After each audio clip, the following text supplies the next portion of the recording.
Mesdames, Messieurs, bonjour. Chers élèves, bonjour également. Bienvenue pour cette réunion virtuelle que nous avons désormais l'habitude d'organiser.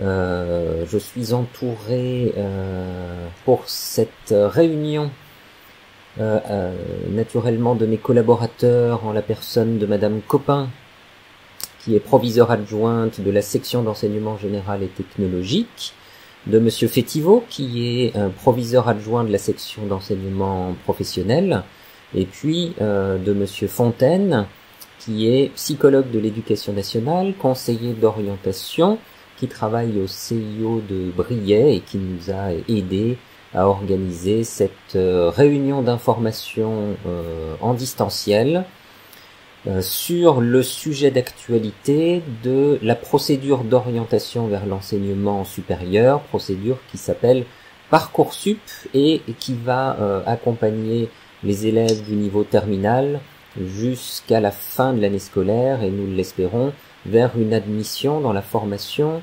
de leur choix. Alors cette réunion d'information enregistrée, présentée, diffusée sous forme de vidéo aura l'intérêt pour tout le monde d'être disponible tout au long de la procédure, tout au long de l'année scolaire et permettra à chacun de s'y référer le moment venu en fonction des difficultés, des interrogations qu'ils peuvent avoir et vidéos qui leur donnent l'ensemble des réponses. Bon, naturellement, bien des cas particuliers mériteraient des explications plus détaillées,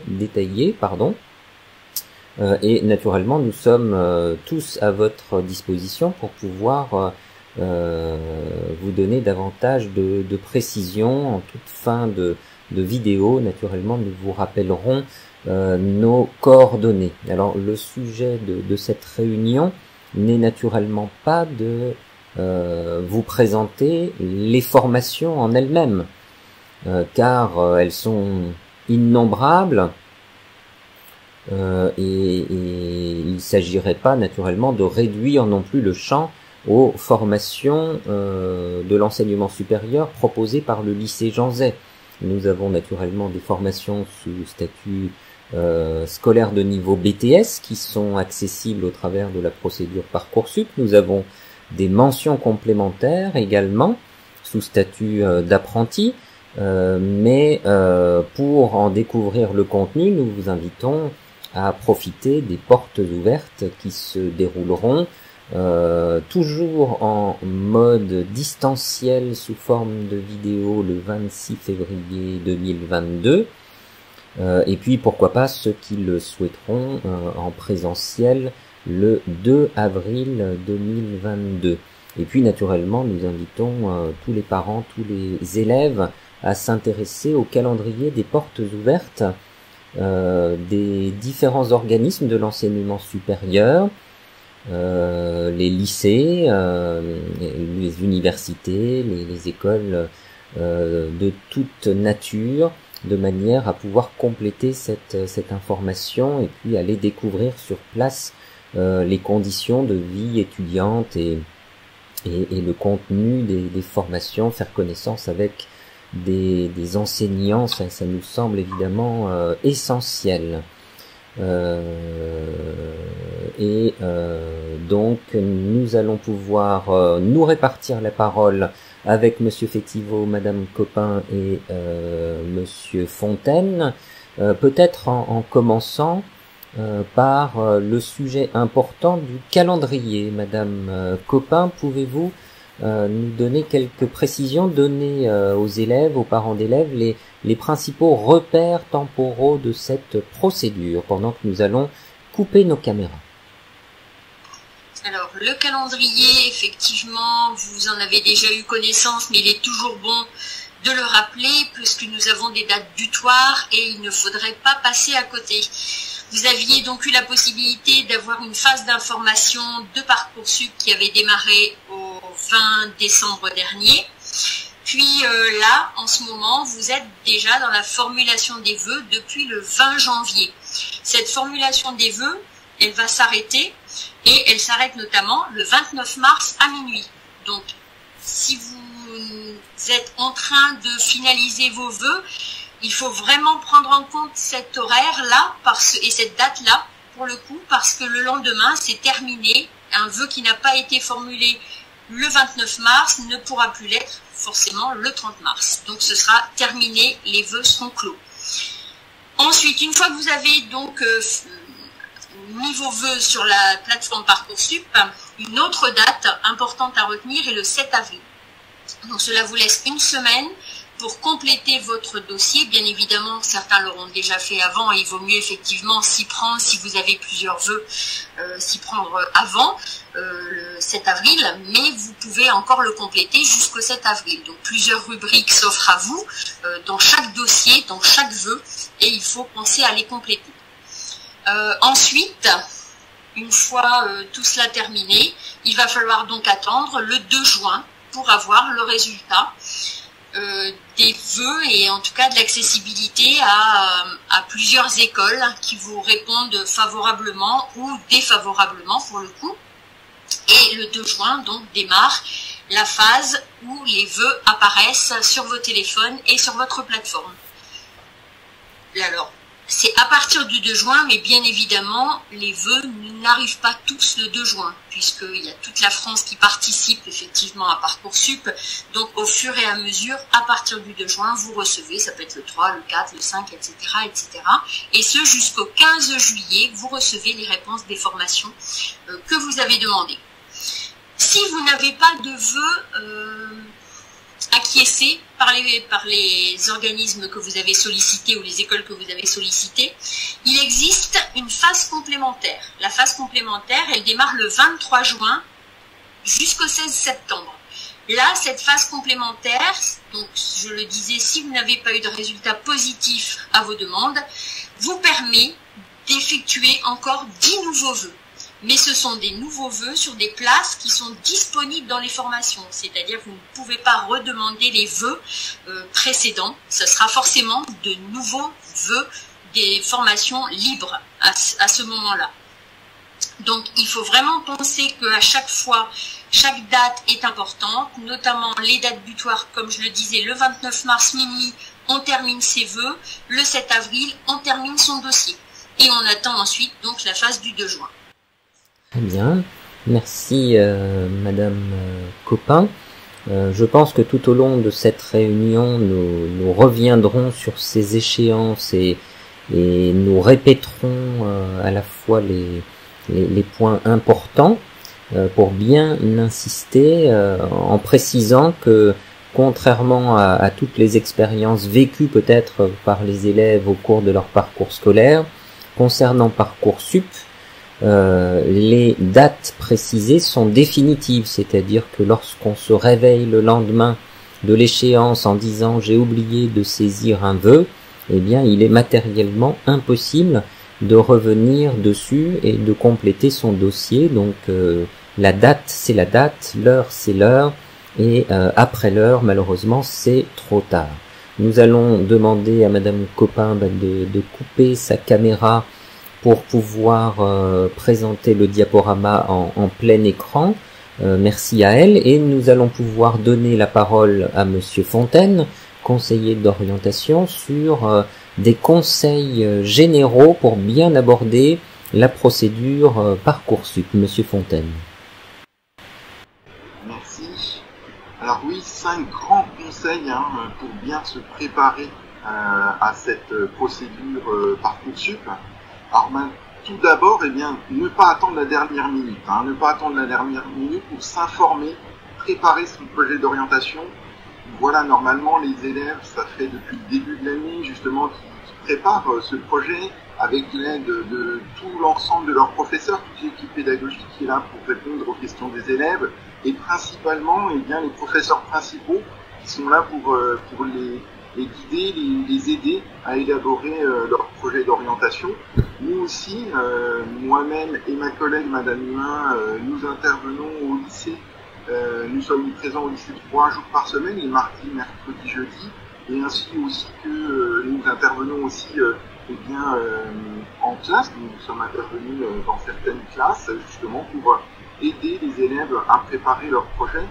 comme il a été dit tout à l'heure, il ne faut pas attendre voilà, la dernière minute, il y a des échéances à chaque fois, donc il ne faudra pas se réveiller après la date. Et c'est pour ça qu'il faut vraiment anticiper tout ça. Alors justement, en parlant d'anticiper, eh bien, concernant le dossier Parcoursup, il y a quelques petits éléments qui seront nécessaires pour s'inscrire. Donc, pour le faire le mieux possible, eh bien, il faut préparer ces éléments. Voilà, il y a besoin du numéro INE, on va l'expliquer un peu plus tard, pour présenter, pour pouvoir s'inscrire la première fois.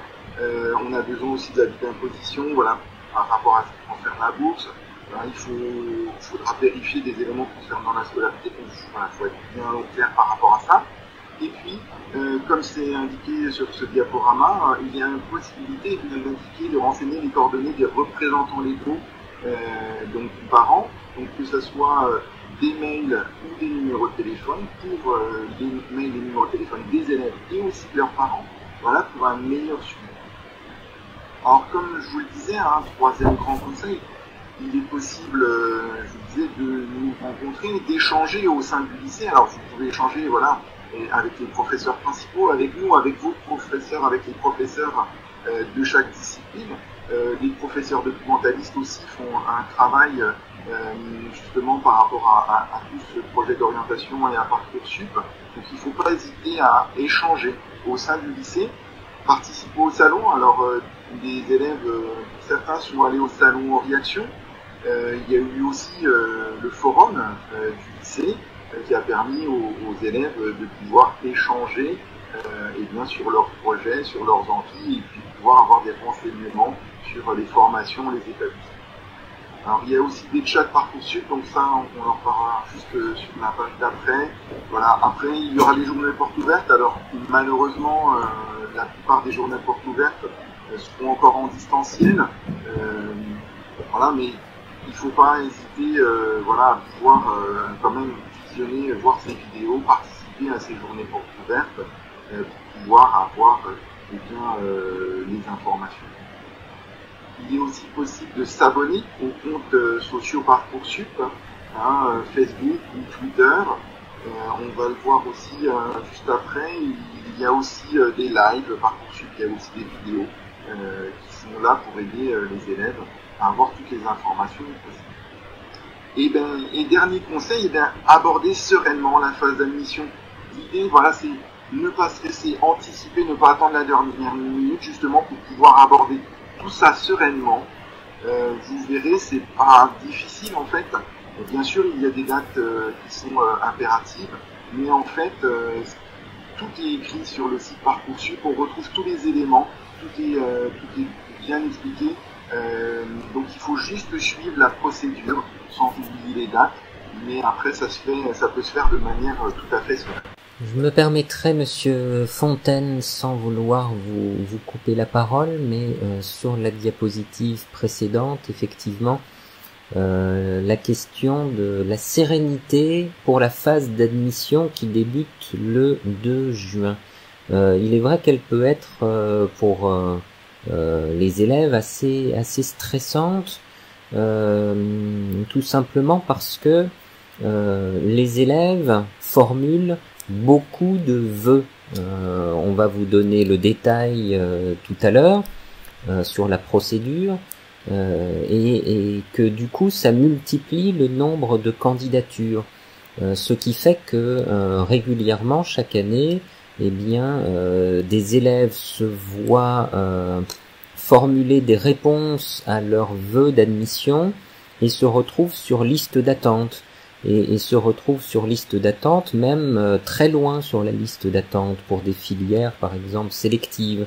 Et il est assez courant de se retrouver millième sur liste d'attente, par exemple. Alors, quand on n'a pas d'expérience, on se dit millième sur la liste d'attente, on n'a aucune chance d'être pris. Eh bien, la réalité montre que assez régulièrement, ces listes d'attente se raccourcissent même assez vite grâce à la procédure d'admission qui contraint tous les candidats à devoir choisir la proposition d'admission qui leur convient le mieux et d'abandonner donc d'abandonner les autres.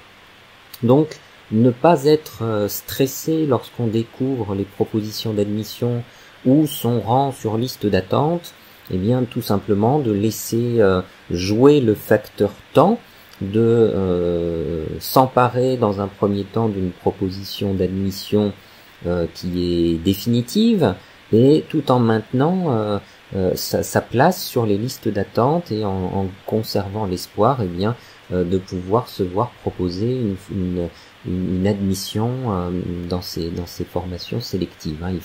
Il faut rester optimiste sur ces chances-là, et chaque année on le constate. Voilà ce que je voulais préciser. Monsieur Fontaine, je vous rends la parole.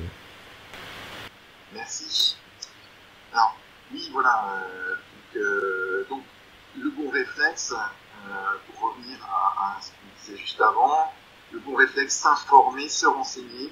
Donc il y a multiples sites internet qui aident aussi justement par rapport à tout ce qui est orientation. On a le site Orientest de la région, on a le site ONICEP, on a les sites terminal 2021-2022, voilà. Et sur le site Parcoursup, eh bien, il y a des choses spécifiques par rapport à la procédure Parcoursup. Donc par exemple les lives Parcoursup. Donc Parcoursup organise des lives pour aider les candidats tout au long de la procédure. Donc il y a différentes sessions qui sont proposées pendant lesquelles les experts vont répondre à des questions pour les aider à préparer leur projet d'orientation, formuler leurs vœux, etc. Donc le calendrier des lives il est accessible. Sur la page d'accueil de Parcoursup, il y a le lien sur les lives Parcoursup, et on a accès aussi aux lives qui sont déjà passés. Sur cette même page d'accueil de Parcoursup, tout en bas de cette page, il y a aussi la possibilité d'accéder aux vidéos Parcoursup. Alors ces vidéos Parcoursup nous renvoient sur des vidéos qui sont sur YouTube et qui vont expliquer l'ensemble de la procédure, mais faire aussi certains focus sur certains points du dossier particulièrement importants.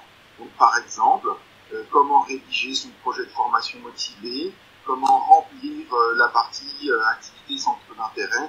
Ça, on vous l'expliquera un petit peu après. Voilà. C'est des vidéos de quelques minutes qui sont faites vraiment pour expliquer, pour faire le focus sur certains points qui sont vraiment très importants dans la procédure. Voilà, donc au-delà de ces sites internet, ces lives, ces vidéos, comme je le disais tout à l'heure, il est tout à fait possible et important de pouvoir échanger directement déjà au lycée avec le professeur principal, avec moi ou ma collègue. Et puis, si on a des questions, il ne faut pas hésiter aussi à échanger avec les formations. Les contacts, ils sont à retrouver sur Parcoursup directement, dans la recherche de formation. Chaque formation va avoir une fiche, et dans cette fiche, on a les contacts des responsables de formation, parfois d'étudiants ambassadeurs, les dates des journées portes ouvertes, ou alors s'ils ne sont pas notés, de toute façon, on a le lien avec le site internet de l'établissement, permet d'avoir ces informations-là. Et puis, comme on disait, consulter les ressources en ligne des partenaires, Orientest, ONICEP, etc., etc. Très bien. En information générale également, il faut absolument que les élèves, futurs étudiants, que leurs parents prennent en compte dans la réflexion sur leur projet d'orientation les aspects financiers qui font peur à beaucoup au moment du passage dans l'enseignement supérieur, parce que les parents ont à l'idée naturellement le fait que les études ont un coût, et notamment au niveau de la vie quotidienne des étudiants, puisque parfois l'éloignement induit des frais de transport, induit des frais d'hébergement, et nous ne parlons pas naturellement des frais de scolarité. Dans certaines écoles, et notamment écoles privées, ces frais peuvent effectivement être importants. Il n'en va pas de même pour les établissements publics naturellement.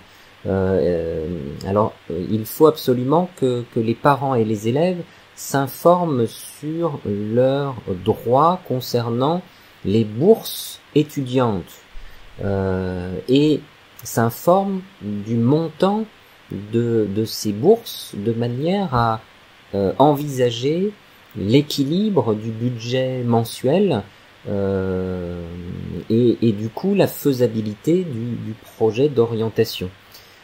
Parfois on a des représentations sur les montants des bourses en se calquant sur ce qu'on a pu connaître au collège, ce qu'on a pu connaître au lycée. Les bourses sont un petit peu plus importantes au lycée.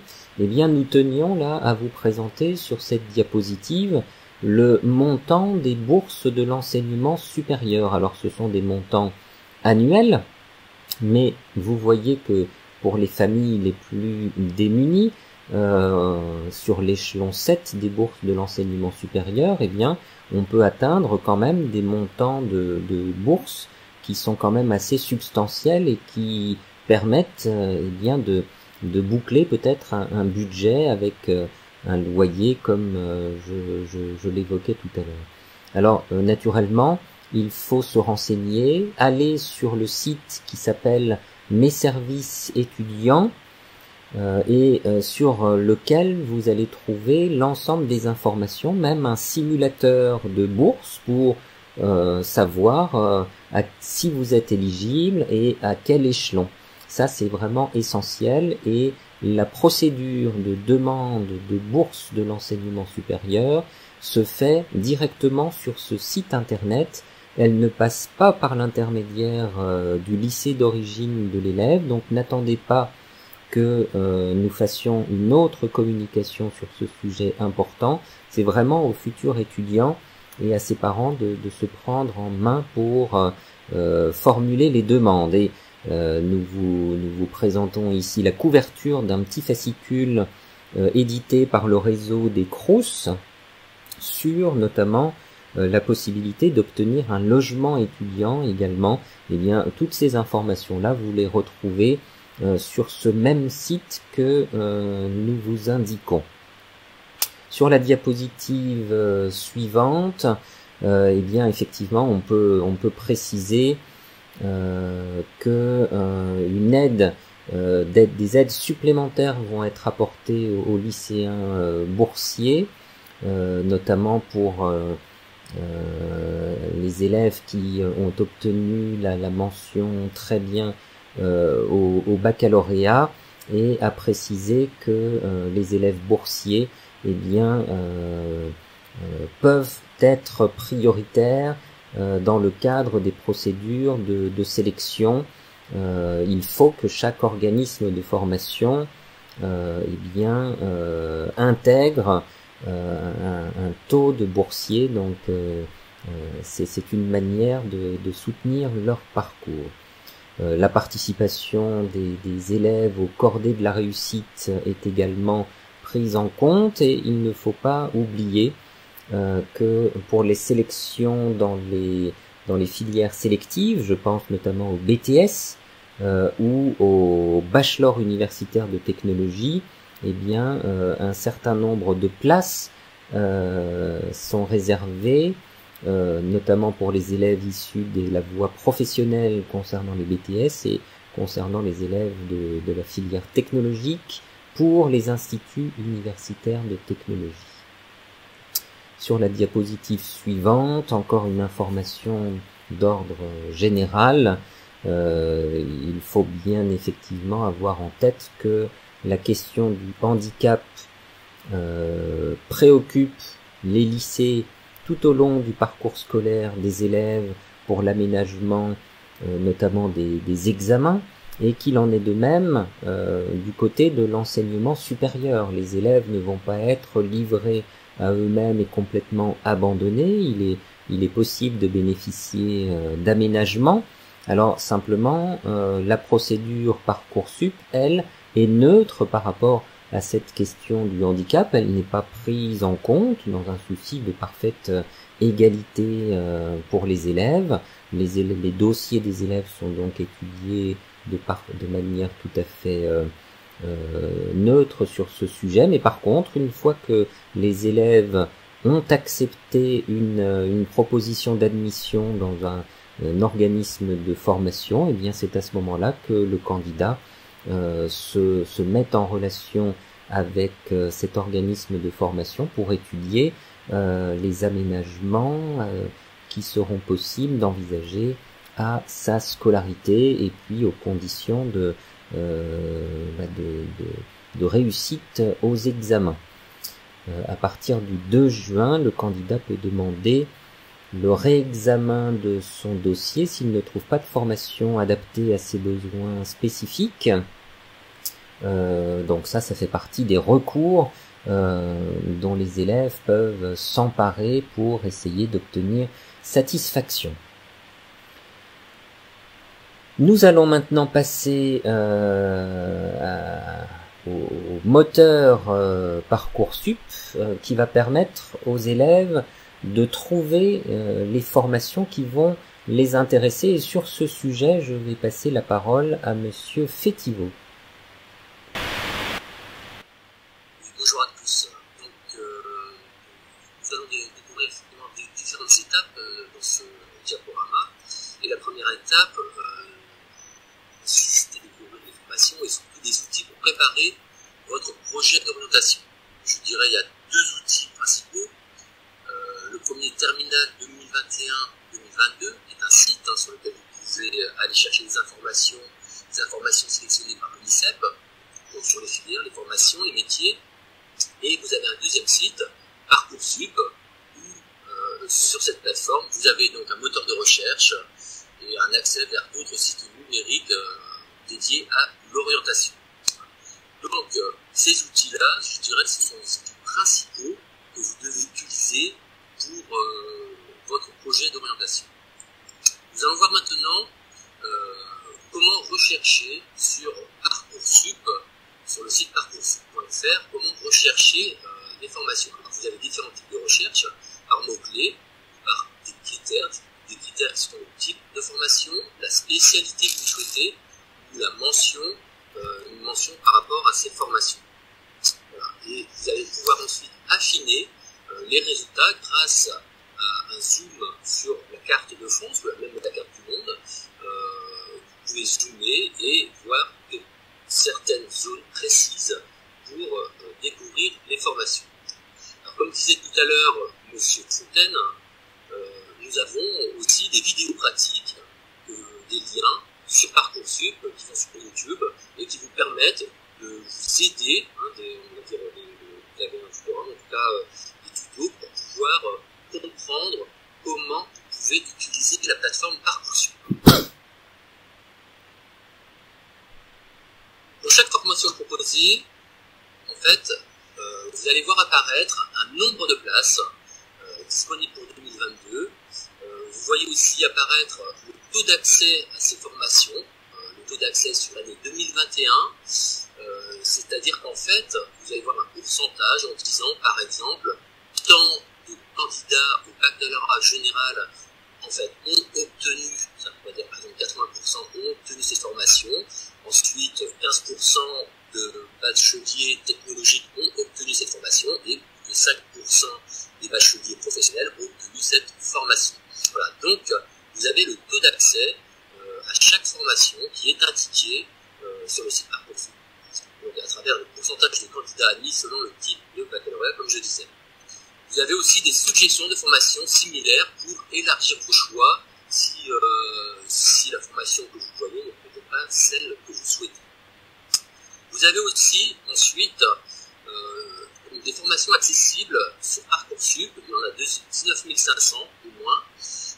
Comme disait tout à l'heure M. Ransten, il y en a des sélectives et des non sélectives. Donc, les non sélectives, ce sont les différentes licences, dont effectivement les LAS et les PASS. Et vous avez aussi donc des formations sélectives, si vous voulez aller en classe préparatoire, si vous voulez aller en brevet de technicien supérieur ou en bachelor universitaire de technologie, si vous voulez suivre des formations en soins infirmiers, donc vous avez ces différentes écoles, des écoles d'ingénieurs, des écoles de management, ces différentes écoles, eh bien, sont sélectives.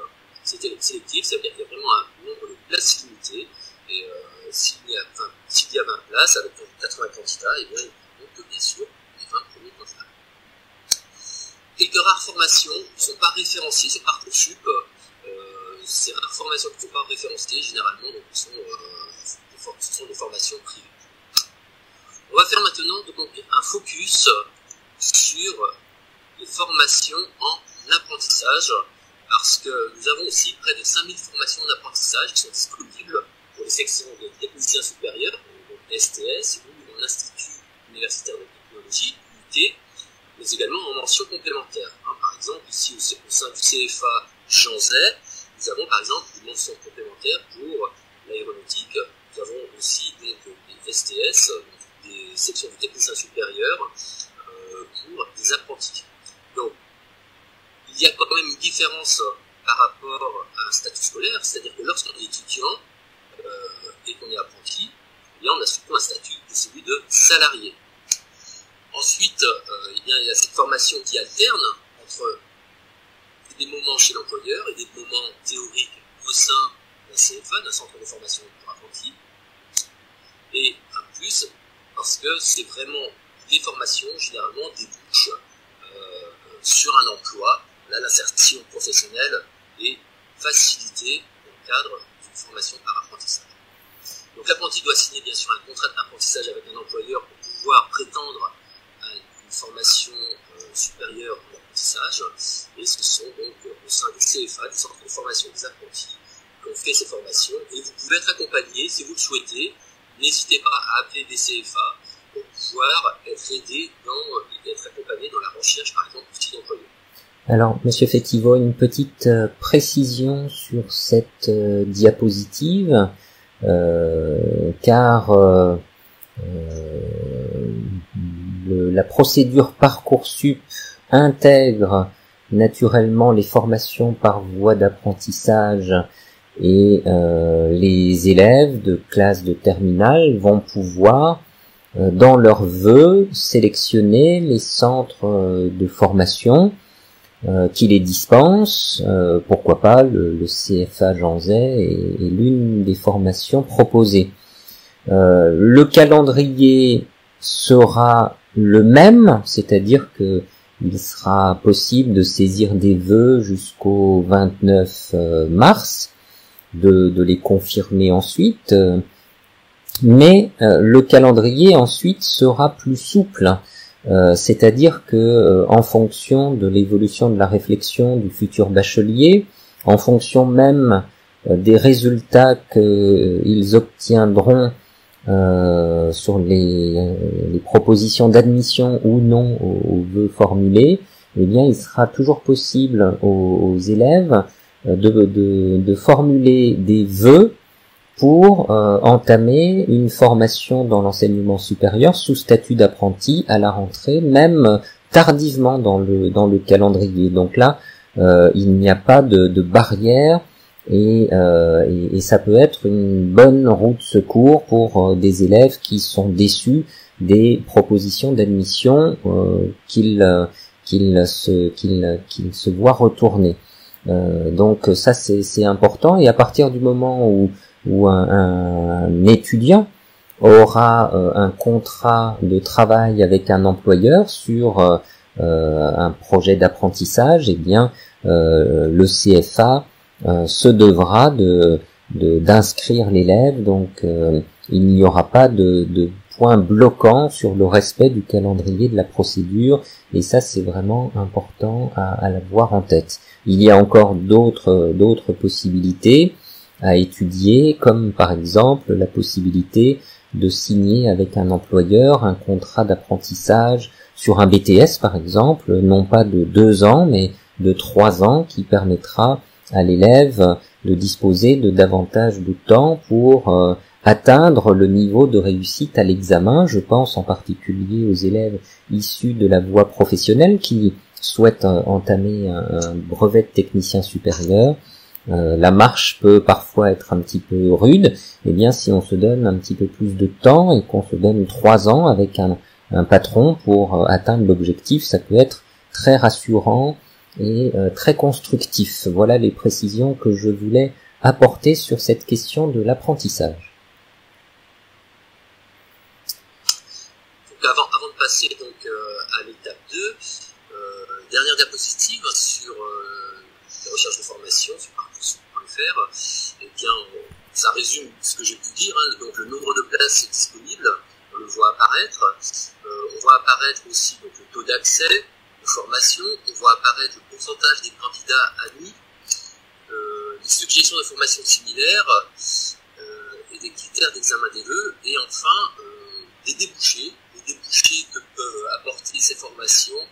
Et généralement, vous avez, lorsque vous cliquez sur une formation et l'établissement qui fait cette formation, vous avez les journées portes ouvertes qui sont indiquées sur ces pages Parcoursup.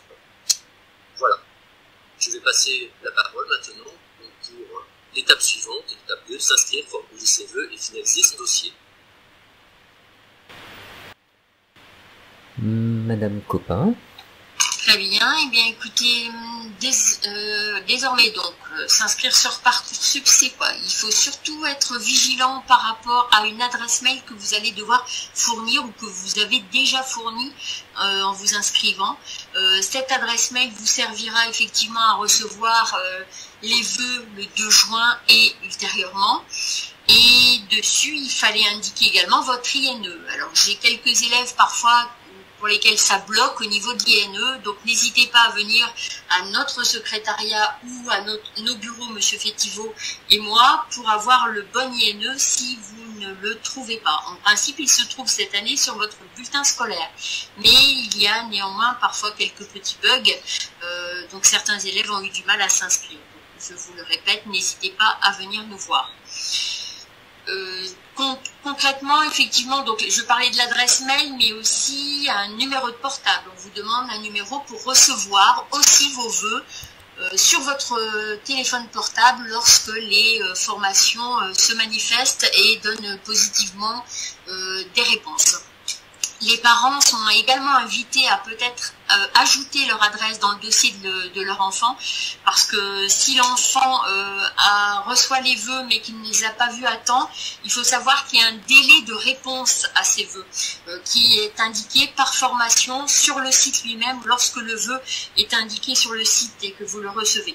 Donc il est toujours bon que les parents aient aussi cette alerte de façon à rappeler à leurs enfants, attention, tiens, j'ai reçu cette alerte-là, il faut que tu ailles répondre sur le site. Il est toujours bon de multiplier les choses pour être sûr de ne pas passer à côté de quoi que ce soit. Tout à fait.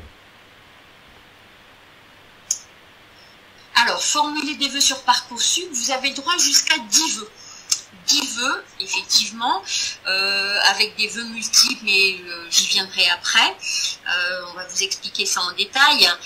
Donc, vous avez droit à 10 vœux, mais si vous souhaitez également faire des vœux par apprentissage, donc vous pouvez avoir droit à 10 vœux supplémentaires. Parmi ces vœux, vous avez accès, bien sûr, à toute formation.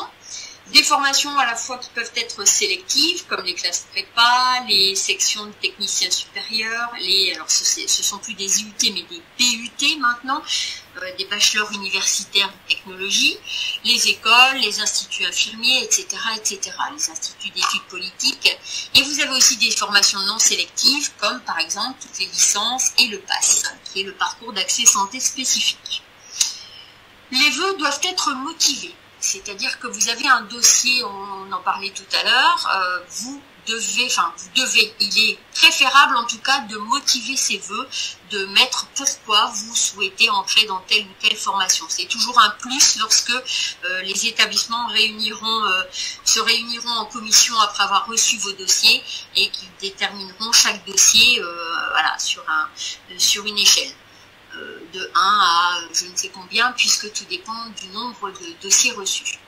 Donc toujours bien de motiver ses vœux sur son dossier. Il faut savoir également que vos vœux sont non classés sur la plateforme, donc que vous le mettiez en 1, en 2 ou en 3, cela n'a strictement aucune importance. Ce sont ensuite les établissements qui reçoivent l'ensemble de vos vœux et qui, eux, établissent une échelle de critères après avoir consulté l'ensemble de vos dossiers. Donc, il n'y a aucune importance à mettre le vœu 1 ou le vœu 10. Il ne sera pas prioritaire si vous le mettez en vœu 1 plutôt que le vœu 10. Oui, et les organismes qui étudient les candidatures des élèves ne savent pas quel est le classement de leurs vœux. Le classement des vœux dans l'application Parcoursup ne sert qu'à l'élève en aide-mémoire, j'allais dire, pour se souvenir que c'est ce vœu-là qui était prioritaire, bon voilà, au moment où il l'a saisi. D'ailleurs, ça peut évoluer, mais cette information-là, elle n'est aucunement diffusée, donc elle n'est pas prise en compte. Tous les organismes de formation estiment que le vœu la candidature qu'ils étudient est prioritaire. Voilà, hein, c'est comme ça que ça fonctionne. Madame Copin. Alors le bon conseil qu'on peut vous donner, c'est effectivement de ne pas noter qu'un seul vœu. Il vaut mieux diversifier ses vœux.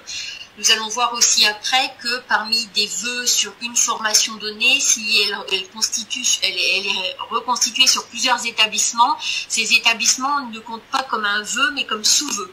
Donc n'hésitez pas à multiplier vos vœux, c'est toujours important, parce que si vous ne mettez qu'un seul vœu et que vous avez une réponse négative d'emblée, voilà, après c'est compliqué à gérer dans sa tête, même s'il y a une phase complémentaire bien évidemment, mais comme je le disais tout à l'heure, la phase complémentaire ne se fait que sur des places encore disponibles sur formation et non sur des vœux antérieurs que vous auriez déjà fait. Et la sécurité voudrait que dans la liste des vœux, eh bien, les élèves puissent intégrer notamment un vœu en faveur d'une formation non sélective. De ce fait, eh bien, ils sont sûrs de se voir formuler une proposition d'admission, avec naturellement le cas particulier des élèves issus de la voie professionnelle.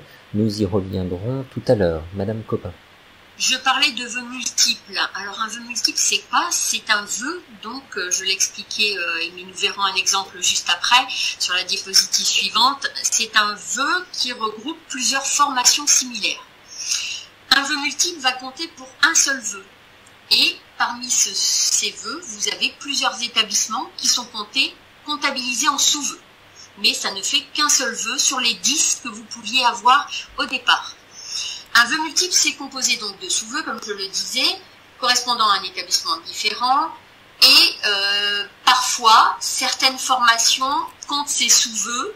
Voilà, vous avez droit jusqu'à 20 sous-vœux en tout sur la totalité de vos 10 vœux, si vous avez des vœux multiples. Mais certains ne décomptent pas les sous-vœux. Il faut savoir que pour avoir jusqu'à ces 20 sous-vœux, vous avez un compteur sur Parcoursup, donc pas de panique. Si vous mettez un vœu multiple avec des sous-vœux, on vous indique combien de sous-vœux vous avez déjà utilisé sur la totalité des 20, et ça vous permet d'avoir un décompte au fur et à mesure que vous choisissez des vœux multiples. Ensuite, un sous-vœu. Des exemples. Voilà. Vous avez un BTS, par exemple, métier de la chimie. Il existe dans 7 établissements différents. Dans votre dossier, vous choisissez donc BTS métier de la chimie et vous avez établi une liste de 7 établissements qui vous intéressent. Cela ne compte que pour un seul vœu. Mais les 7 établissements que vous avez choisis vont donc être décomptés de votre quota de 20 sous-vœux autorisés. Donc là, c'est pour le BTS métier de la chimie. En revanche, vous avez l'IFSI, donc l'Institut de formation en soins infirmiers de l'Université de Lorraine. Cet IFSI comporte 15 instituts différents, en Meurthe-et-Moselle, en Moselle, dans la Meuse et dans les Vosges. Donc là, vous avez aussi plein d'établissements possibles si vous choisissez l'IFSI. Et donc, dans ce cas, dans votre dossier, la demande pour l'IFSI ne compte que pour un vœu multiple.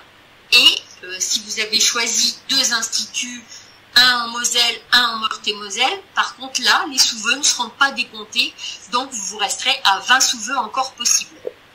Tout dépend de la formation en fait. Très bien, très bien. Donc comme je le disais, vous avez un compteur, donc pas de panique. Vous regardez votre compteur et vous savez encore jusqu'à combien de sous-vœux vous avez droit. Très bien. Alors, je parlais également des 10 vœux supplémentaires. Si vous souhaitez à la fois faire 10 vœux en école et encore 10 vœux en apprentissage, tout ça c'est possible. Donc il n'y a pas de limite par contre pour formuler vos vœux en apprentissage pour la majorité des formations. Une rubrique spécifique dans votre dossier, vous avez une rubrique spécifique dans votre dossier donc pour vos vœux en apprentissage. Sachant que si vous n'avez pas encore de patron, il est évident qu'on peut vous accompagner, enfin l'Institut de formation en apprentissage pourra vous accompagner pour essayer de trouver un employeur.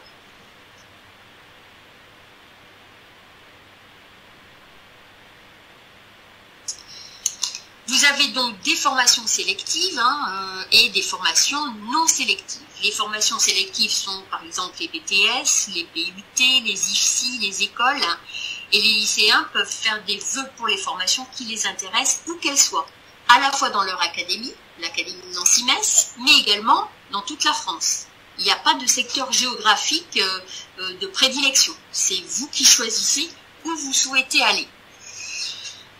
Il y a quand même peut-être un petit bémol, c'est que si par exemple vous souhaitez aller, je ne sais, alors par exemple Toulouse, disons, et que Toulouse a déjà X dossiers pour lesquels il est sollicité dans telle formation, dans ce cas, l'académie peut mettre un holà au niveau du nombre d'élèves qu'elle souhaite accueillir.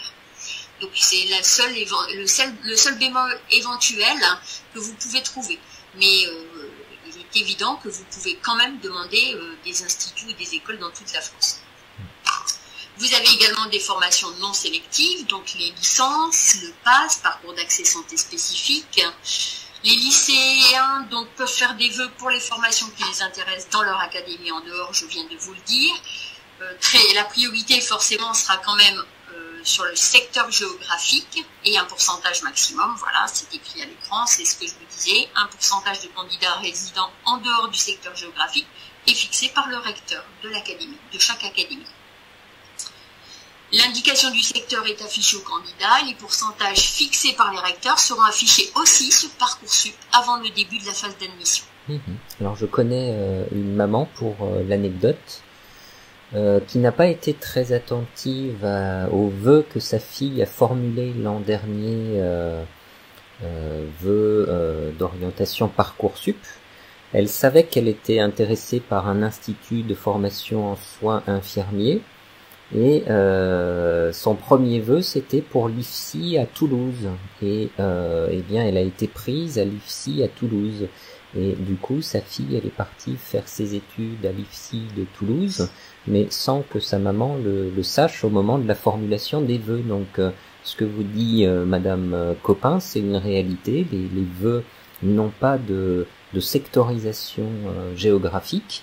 Et si les structures ont la capacité d'accueil, et bien et que les dossiers des candidats sont retenus, eh bien les élèves sont admis, donc c'est une réalité, et c'est bien parfois que les parents puissent superviser un petit peu les vœux que leurs enfants formulent. Vous avez également la possibilité de faire une année de césure. Alors c'est quoi une année de césure? Vous participez donc aux vœux sur Parcoursup, mais vous avez déjà dans l'optique d'aller à l'étranger pour parfaire votre anglais, par exemple, aller en Amérique. Nous avons le cas ici dans l'établissement, une jeune fille qui veut partir pendant une année en Amérique, l'année prochaine. Or, elle participe néanmoins, en fin de terminale, à ses vœux sur Parcoursup. Dans ce cas, elle doit indiquer qu'elle souhaite faire une année de césure sur la plateforme. Cependant, l'établissement qui, lui, va recevoir les vœux de cette jeune fille ne va pas savoir que la jeune fille a fait cette demande de césure dans un premier temps. Il va recevoir son dossier au même titre que tous les autres dossiers. Et c'est seulement une fois que cette jeune fille aura accepté la formation que l'établissement aura vent de cette demande de césure, de cette une année de césure, ce qui fait que elle garde quand même son vœu, elle garde sa possibilité d'entrer dans cette formation si, évidemment, l'établissement accepte cette césure. Et pour ça, il va falloir faire une demande de motivation en précisant les objectifs de cette demande de césure. Si c'est accepté par l'établissement, à l'issue de la césure, l'étudiant donc pourra réintégrer la formation qu'il avait souhaitée au départ et donc entrer dans cette formation l'année suivante. Je le rappelle, donc la date limite pour formuler vos vœux est bien le 29 mars 2022 à 23h59, puisqu'à minuit, c'est terminé, la plateforme se ferme. Très bien. Et débutera ensuite la phase suivante qui va être assez courte de confirmation de ces vœux. Et pour vous en présenter la démarche, je passe la parole à Monsieur Fontaine. Merci. Alors oui, à partir du moment où on va avoir sélectionné ces vœux, donc on vous le disait, à partir du 20 janvier jusqu'au 29 mars, et en tout cas avant le 7 avril, voilà, il va falloir finaliser son dossier, confirmer ses vœux. Alors, pour que les vœux saisis deviennent vraiment définitifs, on les a sélectionnés, mais pour qu'ils deviennent vraiment définitifs sur Parcoursup, eh bien, les candidats devront obligatoirement compléter leur dossier. Donc, compléter leur dossier, c'est quoi? Eh bien, tout simplement, déjà, compléter le projet de formation motivé pour chaque vœu qui est formulé. Alors, qu'est-ce que c'est que le projet de formation motivé?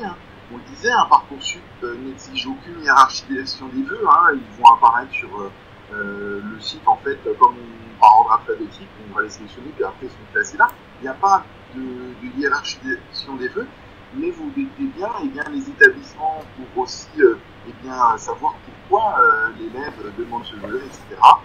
Pour chacun des vœux, les élèves vont devoir expliquer en quelques lignes ce qui va les motiver pour la formation, expliciter par exemple les démarches qu'ils ont faites pour la connaître, pour savoir à quel métier elle conduit.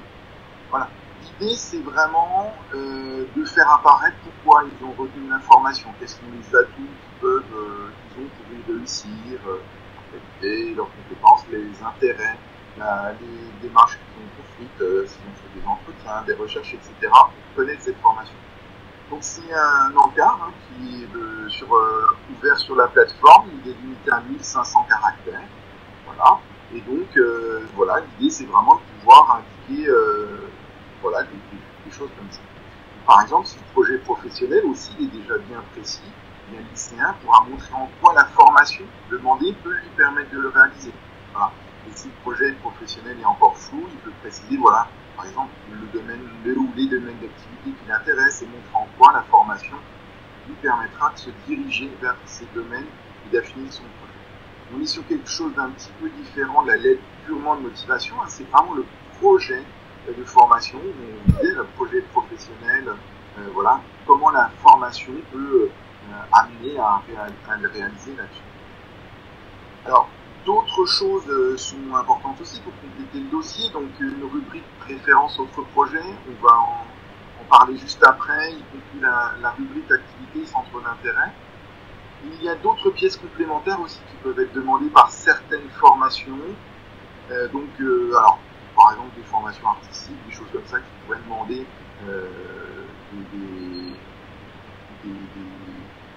une œuvre pratique, pour montrer qu'ils ont des compétences en dessin, etc. Voilà, ça peut être des choses comme ça.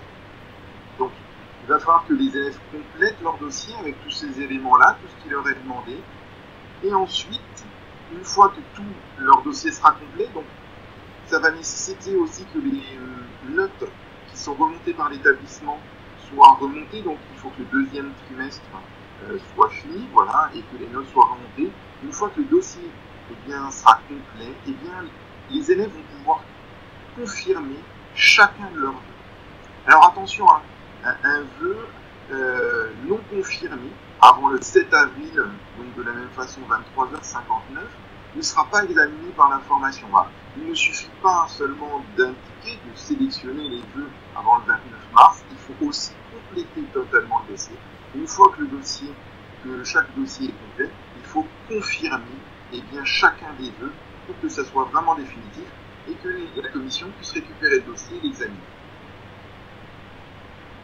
Alors, je vous expliquais justement qu'il y a plusieurs rubriques. Par exemple, la rubrique préférence et autres projets. Donc, il y a deux parties dans cette rubrique. Alors, c'est une rubrique qui est obligatoire. Ça, on n'a pas le choix, il faut obligatoirement la remplir. Donc, la première partie, c'est ma préférence. Donc, dans cette première partie, le candidat doit exprimer en quelques phrases le domaine qu'il privilégie ou indiquer ses préférences entre les vœux qu'il a formulés. Je vous le disais avant, les élèves n'ont pas besoin de classer par ordre de préférence leurs vœux, mais justement, dans cette rubrique-là, il faut expliquer, indiquer la préférence. Alors, ce n'est pas pour l'établissement d'accueil, l'établissement pour lequel on va faire des vœux, ce n'est pas cela, comme le disait M. le Proviseur tout à l'heure, ça, les établissements n'ont pas accès à ces informations-là. Par contre, ces informations pourront être très utiles par des commissions d'accès à l'enseignement supérieur qui sont chargées d'accompagner les candidats et de faire des propositions à des candidats qui n'auraient eu aucune proposition d'admission. Et c'est uniquement pour ces commissions-là qu'il faut remplir cette rubrique Ma préférence. L'autre rubrique, autre projet, c'est une deuxième rubrique qui, là, le candidat doit indiquer s'il a formulé ou par exemple envisage de formuler des vœux dans d'autres formations en dehors de la plateforme. Voilà, et même voilà, si on a des projets professionnels, voilà, par exemple si on veut partir au service civique, etc. Voilà. C'est pour indiquer des éléments de cet ordre-là. Donc vraiment, ces informations sont confidentielles et ne sont pas transmises aux formations. C'est vraiment pour mieux suivre les candidats lors de la procédure et mieux les aider si ils n'ont pas de proposition, justement pour pouvoir les aider à avoir quelque chose pour la mission.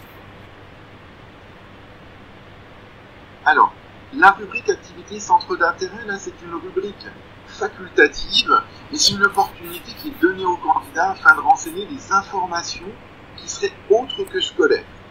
Voilà, pour porter à la connaissance des formations qu'ils vont étudier dans son dossier. Donc vraiment, c'est des informations qui ne sont pas liées à sa scolarité, des activités extrascolaires, des stages, des pratiques culturelles, sportives, voilà, s'ils sont arbitres, par exemple, dans une pratique sportive.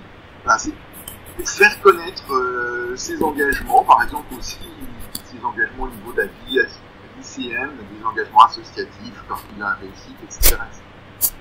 Si on a le BAFA, voilà, des choses comme ça. Donc ce n'est pas une rubrique facultative, mais c'est vraiment un atout pour parler davantage de soi et mettre des informations qu'on ne peut pas mettre par ailleurs, puisqu'elles ne sont pas scolaires et les autres informations sont scolaires, pour mettre en avant ses qualités, ses compétences, ses expériences qui ne transparaîtraient pas par ailleurs. Alors, ça c'est pour certains élèves en particulier, donc qui feraient des vœux pour des licences en droit et en sciences, et pour la plupart des licences scientifiques, donc informatique, mathématiques, physique, chimie, etc., eh bien, il y a un questionnaire à passer. Ce questionnaire, il est obligatoire à faire passer. Il compte parmi les documents importants, dont on disait tout à l'heure, qui sont nécessaires pour pouvoir valider les vœux. Donc, le questionnaire, il va être en ligne. Donc, il y a un lien directement à partir qui s'explique sur le site Parcoursup, comment on y accède. Mais ce questionnaire, il est en ligne sur le site Terminal 2021-2022. Il est déjà accessible à partir des fiches des formations concernées. C'est pour en fait avoir un aperçu des connaissances, des compétences qui soient mobilisées pour la formation demandée. Il n'y a pas de transmission de l'université, c'est en gros, c'est un test c'est une auto-évaluation en fait, pour que les élèves voient vraiment ce qui est nécessaire pour pouvoir réussir dans ces formations. C'est un caractère vraiment informatique et pédagogique que ces licences ont mis ça en place pour aider les élèves, pour justement que les élèves ne mettent pas des vœux comme ça, ils se rendent compte que tout compte fait, ça ne leur est pas destiné, la formation ne leur convient pas. Ils ont mis ces questionnaires-là en place pour pouvoir justement éviter ces problèmes-là. Donc il y a à la fin du questionnaire une attestation de passation qui a téléchargé, qui a joint au dossier Parcoursup avant cette année. On peut penser en particulier, Monsieur Fontaine, aux élèves qui sont issus de la voie professionnelle, qui ont un baccalauréat professionnel en poche, et à qui toutes les formations de l'enseignement supérieur non sélectives sont accessibles. Ils peuvent formuler des vœux. Et par nature, s'agissant de formations qui ne sont pas sélectives, eh bien, ils peuvent se retrouver sur les rangs universitaires et entamer de tels cursus, mais qui ne sont pas forcément adaptés à leur formation initiale, hein, et c'est possible. Simplement, c'est très compliqué. Le taux de réussite est très faible pour les élèves issus de la voie professionnelle. Rien n'est impossible à qui s'en donne les moyens, à qui est éclairé, et donc c'est la raison pour laquelle ces questionnaires ont du sens pour permettre aux élèves de s'assurer de l'adéquation de leurs compétences avec les attendus de la formation. Et d'ailleurs, toutes ces informations-là sont mentionnées dans les fiches descriptives des formations. On vous l'a dit tout à l'heure, c'est Monsieur Fétiveau qui vous présentait le moteur des formations, le moteur de recherche des formations du site Parcoursup. On y trouve tout un tas d'informations, dont les attendus au niveau du parcours scolaire initial des élèves, pour s'assurer que le baccalauréat que vous avez en poche correspond aux attentes de la formation. Ça semble essentiel. Tout à l'heure, je disais qu'il était sage que les élèves mettent dans leurs vœux une formation non sélective. On pense naturellement au cycle universitaire. Et évidemment, pour les élèves issus de la voie professionnelle, c'est une réflexion à mener avec beaucoup de précautions et ne pas penser que c'est forcément facile et accessible. Les bulletins scolaires, n'est-ce pas Madame Copin qui va pouvoir nous expliquer comment ça fonctionne dans Parcoursup? Tout à fait. Donc concrètement, les bulletins scolaires vont bientôt apparaître sur votre interface de Parcoursup. Nous les faisons remonter en ce moment avec Monsieur Fétiveau. Donc vous aurez à la fois les bulletins scolaires de l'année première qui vont apparaître, et également pour chaque trimestre, et les bulletins du premier semestre pour la voie professionnelle et du premier et second trimestre pour la voie d'enseignement général et technologique.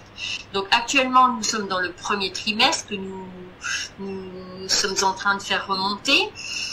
Ce qu'il faut savoir et qui est important, c'est que vous ne pourrez pas valider vos vœux, les confirmer, tant que nous n'avons pas fait remonter le bulletin de deuxième trimestre en ce qui concerne la voie générale et technologique. Les conseils de classe ont lieu entre le 14 et 23 mars, ce qui signifie que je ne pourrai faire remonter le deuxième trimestre qu'à la fin de ces conseils de classe de terminale. Donc vous ne pourrez pas confirmer vos vœux tant que je n'ai pas fait remonter vos bulletins de deuxième trimestre. Vous n'avez donc pas de saisie à réaliser, c'est l'établissement qui se charge de faire remonter la totalité de ces informations. Cette année, donc, aurait dû remonter également les 2 moyennes des enseignements de spécialité faits en épreuve qui devaient avoir lieu au mois de mars prochain.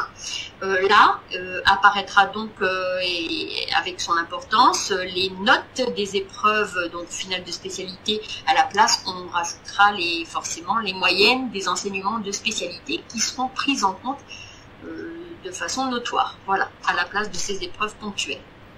Il peut arriver, sauf erreur de ma part, Madame Copin, que les élèves aient quelques petites surprises à la consultation de leur relevé de notes sur Parcoursup.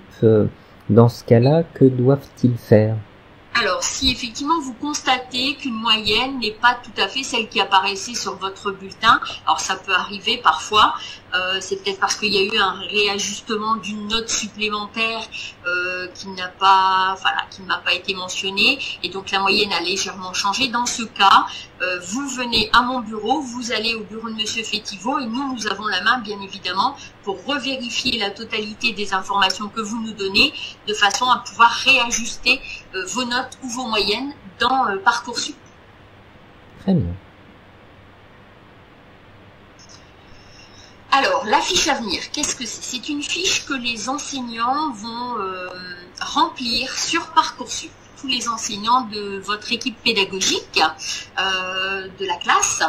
Cette fiche à venir, ça comprend quoi? C'est-à-dire qu'en fait, au second trimestre alors, là c'est peut-être déjà fait pour Monsieur Fétiveau, mais en tout cas au second trimestre, je parle pour la SEGT, chaque conseil de classe va statuer sur votre capacité par rapport aux vœux que vous avez formulés, votre capacité, disais-je, à intégrer la formation demandée. Là-dessus, sur cette fiche à venir, nous indiquons quoi? Nous avons des éléments d'appréciation qui sont décidés en conseil de classe sur vos méthodes de travail, sur votre autonomie dans le travail, sur votre capacité à engranger le travail et à être à l'heure dans votre travail. Il y a également l'engagement. Si vous avez eu un engagement au sein de l'établissement, dans un projet, que ce soit sur toute votre scolarité au sein du lycée Jean Zay, j'entends. Hein. Donc tout ça, nous donnons une appréciation qui va de très bon, bon, assez bon, moyen ou faible. Pour chaque formation également, on va devoir déterminer votre capacité à réussir. Donc là, c'est pareil. Soit dans les filières sélectives, soit dans les filières non sélectives, ou dans l'une et dans l'autre, bien évidemment, nous allons devoir à chaque fois mettre ces appréciations dont je vous parlais, très bon, bon, assez bon, moyen et faible, et ce, pour chaque vœu choisi par vous. Et donc ça, c'est indiqué ensuite sur Parcoursup, sur une fiche à venir, remplie donc par la totalité des enseignants de votre classe. Et vous pourrez la consulter à partir du 2 juin, lorsque vous aurez les résultats. Alors, le dispositif d'accès des bacheliers professionnels, c'est Monsieur Fétiveau qui va prendre la main, puisque c'est son domaine. Effectivement, donc, ce dispositif expérimental, en quoi consiste-t-il? Lors du conseil de classe qui se prononce pour une poursuite d'études en BTS, pour les élèves bacheliers professionnels, en fait, il va y avoir un positionnement qui va être fait. Et si le conseil de classe estime que l'avis est favorable pour pouvoir poursuivre dans la filière demandée, eh bien, le chef d'établissement va émettre un avis très satisfaisant pour une poursuite d'études dans cette section de technicien supérieur. Voilà. Que veut dire donner un avis très satisfaisant? Donner un avis très satisfaisant, ça veut dire que le bachelier professionnel va réserver une place dans le cadre des places disponibles, hein, c'est-à-dire que si il y a pour un BTS par exemple 4 places à disposition, mises à disposition des bacheliers professionnels, et bien s'il y a un avis très satisfaisant, il y aura une de ces places-là, mais encore une fois, nous sommes toujours sur un critère avec la réussite au niveau des notes, est un dossier, et donc s'il y a 4 places mais 5 élèves qui ont un avis très satisfaisant, ce sont bien les 4 premiers meilleurs dossiers qui sont pris. Voilà. Mais il est important de pouvoir obtenir effectivement sur ces affiches à venir, et bien, je dirais cet avis très satisfaisant qui permet d'aller vers la formation choisie. Tout à fait. Alors, il faut bien avoir en tête que l'avis favorable qui sera formulé par le conseil de classe ne vaut pas attribution d'une place réservée pour les élèves issus de la voie professionnelle en BTS. Ça veut dire que les élèves seront prioritaires par rapport à ceux qui n'ont pas cet avis favorable, mais que tout dépend ensuite du nombre de candidats dans chacune des filières. C'est ce que vient de vous dire Monsieur Fétiveau. Et il faut compléter cette information par les analyses statistiques que nous avons faites de la procédure Parcoursup de l'an dernier, en 2021, et de s'apercevoir qu'au lycée Jean Zay, sur 100 élèves qui avaient formulé des vœux d'orientation dans l'enseignement supérieur, eh bien, il y en a 40 qui n'ont obtenu aucune proposition d'admission. Donc ça représente, bon, chacun appréciera la situation. Certains diront que c'est peu, d'autres trouveront que c'est important. Mais moi je pense aux 40% d'élèves qui ont formulé des vœux et qui n'ont eu aucune proposition.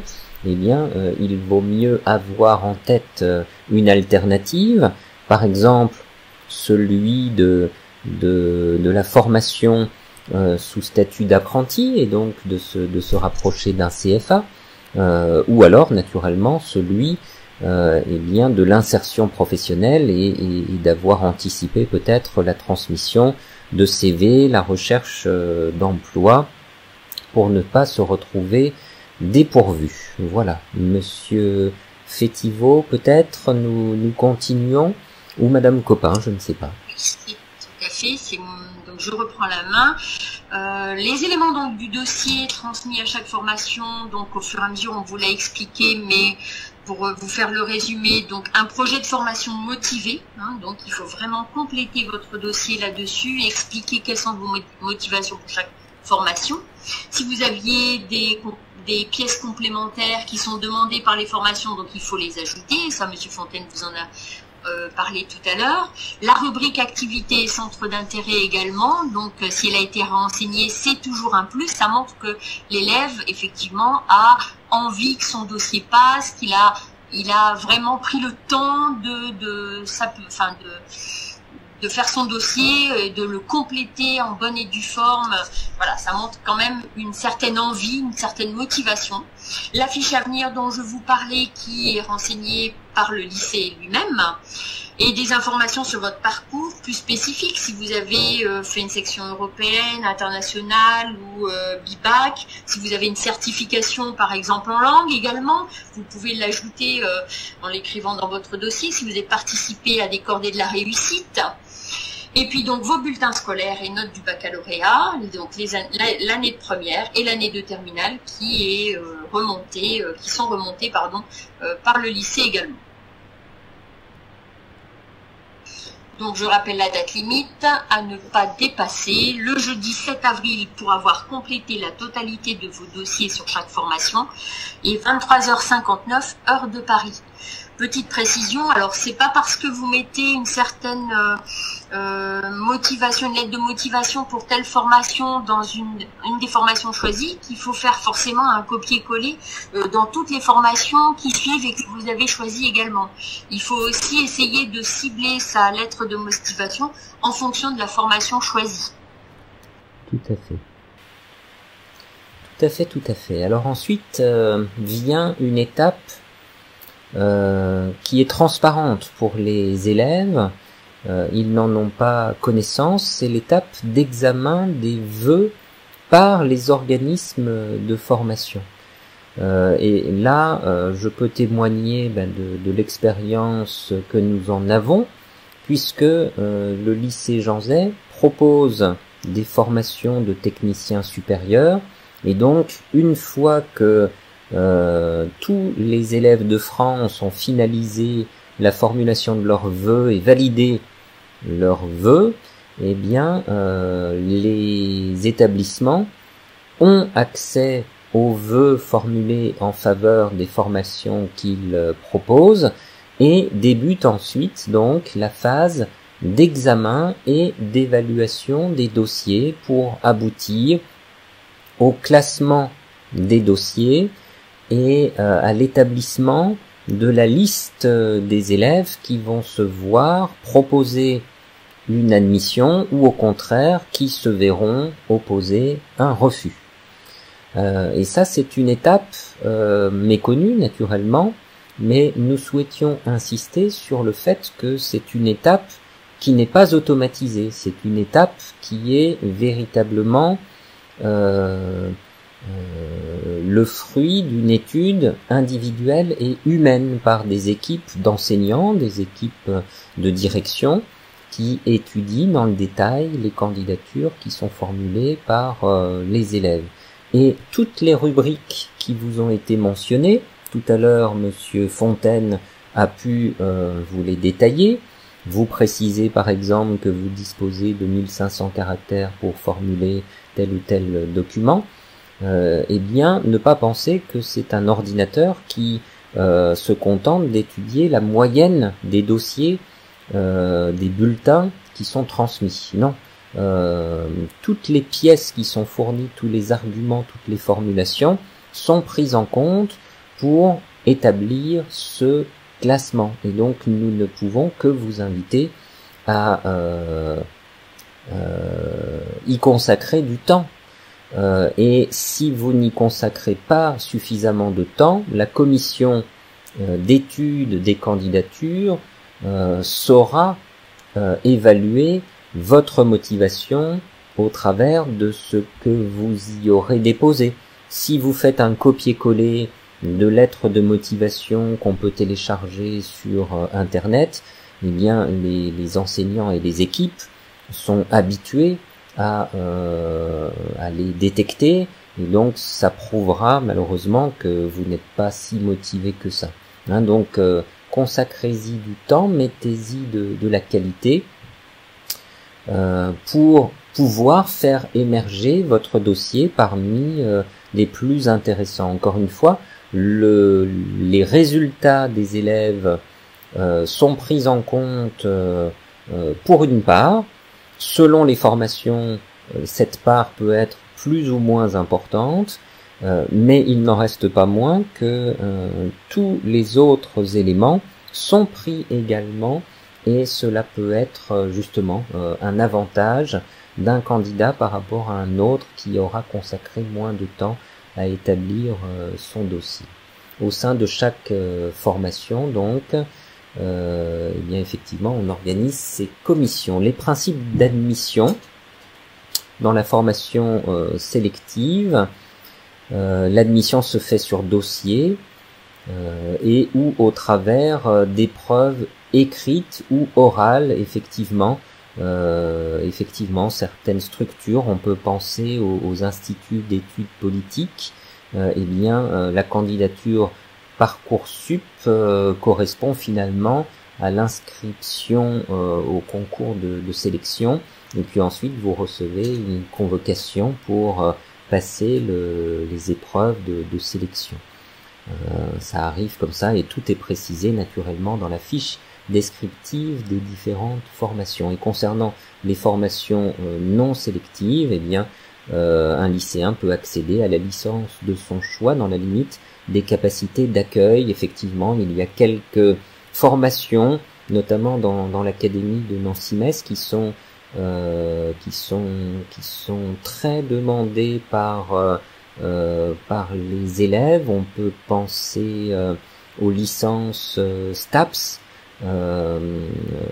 concernant les études sportives, où il arrive, selon les années, eh bien qu'il y a trop de candidats par rapport au nombre de places disponibles, et ça doit être la seule formation non sélective qui doit, au bout d'un certain temps, eh bien limiter le nombre de candidats acceptés. Donc si le nombre de vœux reçus est supérieur au nombre de places disponibles, la commission d'examen des vœux étudie les dossiers et vérifie leur adéquation avec la formation demandée.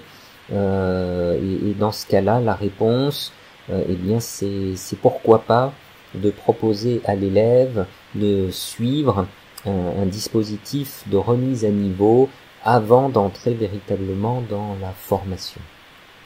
Voilà donc les principes de l'admission, mais en tout cas une étude toujours individuelle et une étude toujours humaine.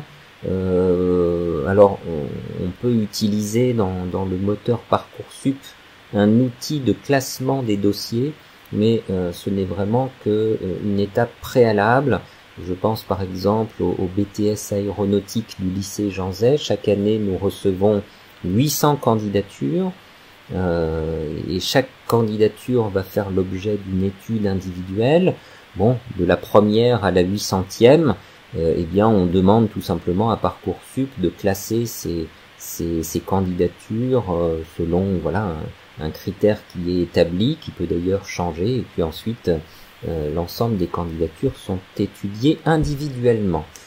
Vient après toutes ces étapes la phase la plus importante pour les candidats, relative à la consultation des réponses des formations et du coup au choix que les élèves doivent formuler. Pour vous présenter ces étapes, nous allons vous donner la parole à monsieur Fétiveau.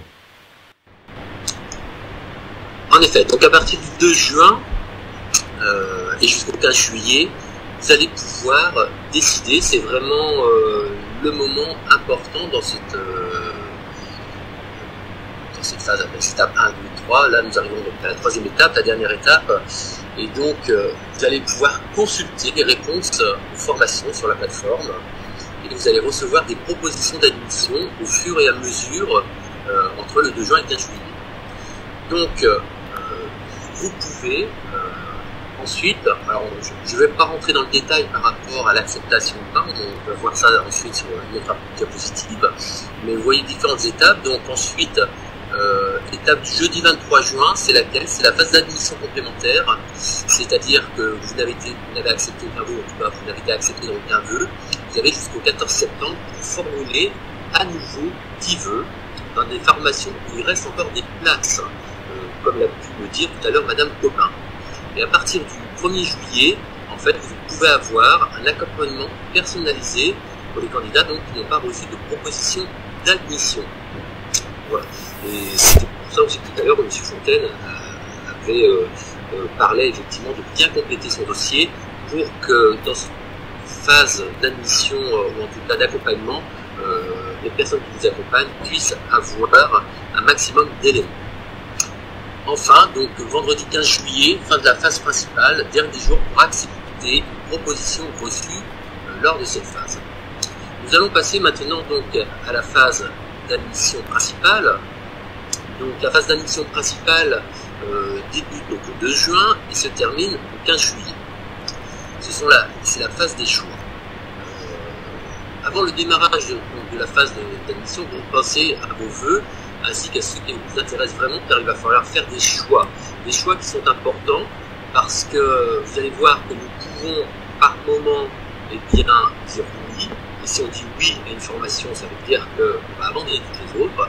On peut dire sur certaines formations, je la garde pour l'instant, même si je ne suis pas pris, on peut dire à d'autres non. Donc vous recevez différentes propositions d'admission au fur et à mesure.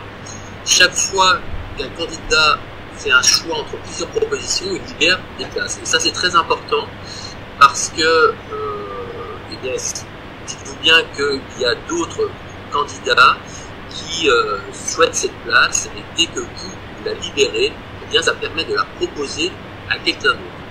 Lorsque les candidats doivent obligatoirement répondre, et attention, vous avez des dates qui vont être indiquées, par exemple, le 2 juin, peut-être qu'il sera indiqué par rapport à la proposition que vous allez recevoir à répondre dans les 24 heures ou à répondre dans les 48 heures ou à répondre avant le 5 juin. Et si vous ne répondez pas dans ce délai, en fait, vous retirez quelque part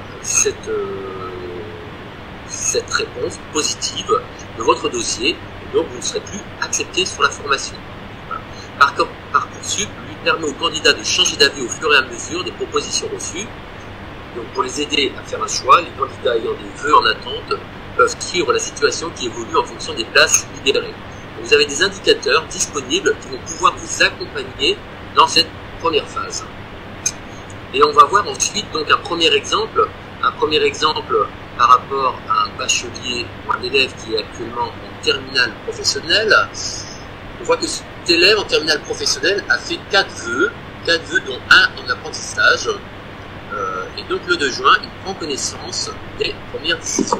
Il a le BTS A qui est en attente, le BTS B qui est également en attente, et le BTS E où il a reçu une réponse positive. Voilà. Enfin, l'apprentissage est en attente. Qu'est-ce qu'on remarque? Que l'élève, ici, donc on a nommé Mathéo, eh bien, pour des réponses en attente, en fait, eh bien, il maintient ses vœux pour le BTS A et le BTS B. Et il accepte, réponse avant la fin d'un délai indiqué, il accepte effectivement par oui le BTS E.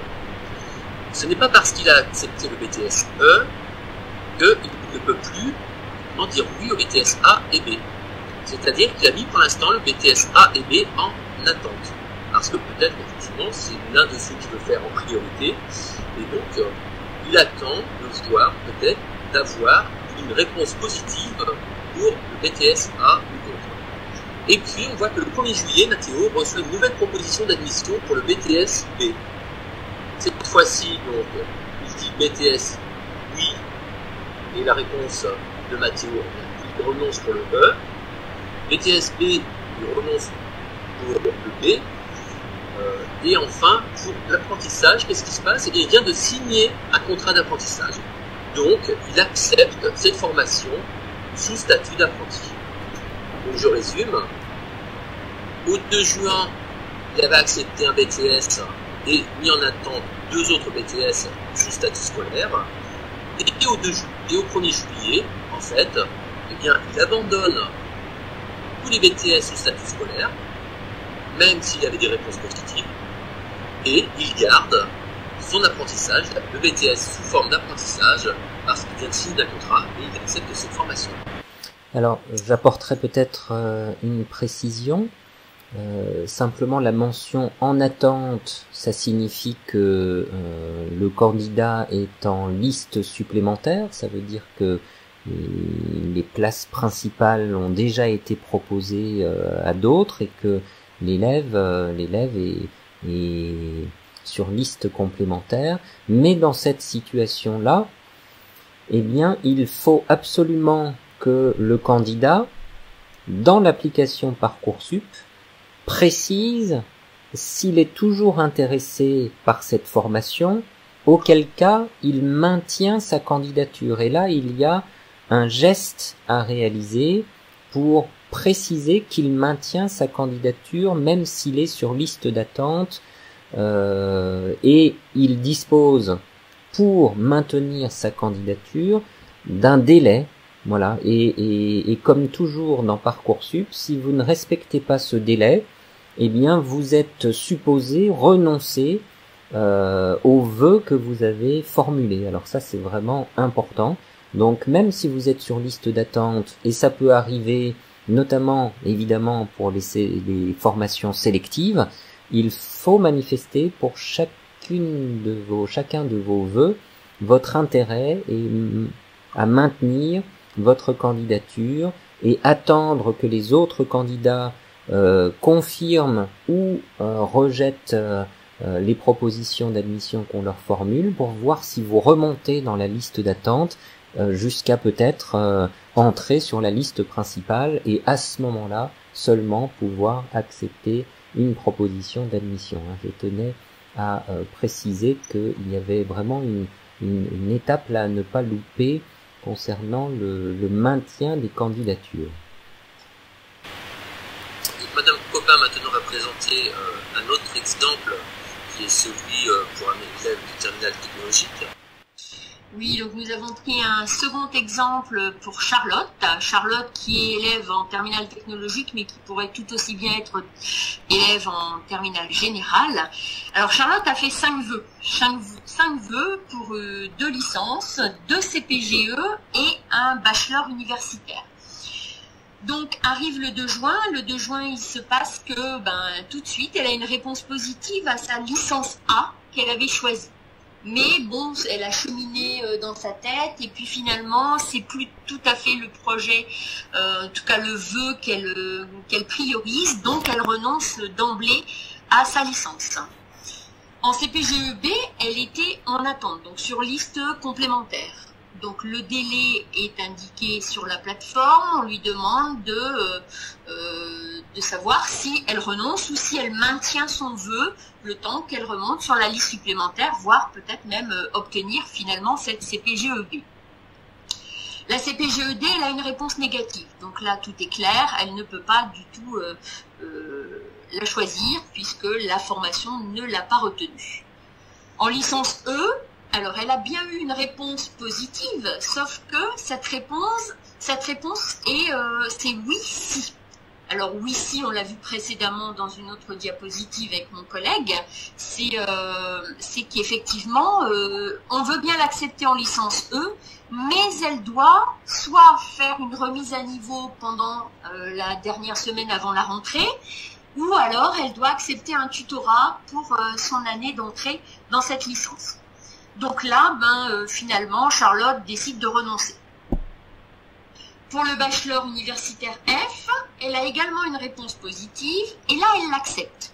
Elle l'accepte, sachant qu'elle a toujours mis en maintien sa CPGE B qui l'intéresse. Donc, elle a au moins une proposition définitive, voilà, qu'elle accepte, donc elle est sûre au moins d'aller en BUTF. Le 5 juin, d'autres confirmations arrivent. La CPGEB sur laquelle elle était en attente, en liste complémentaire, lui fait la proposition de l'accepter.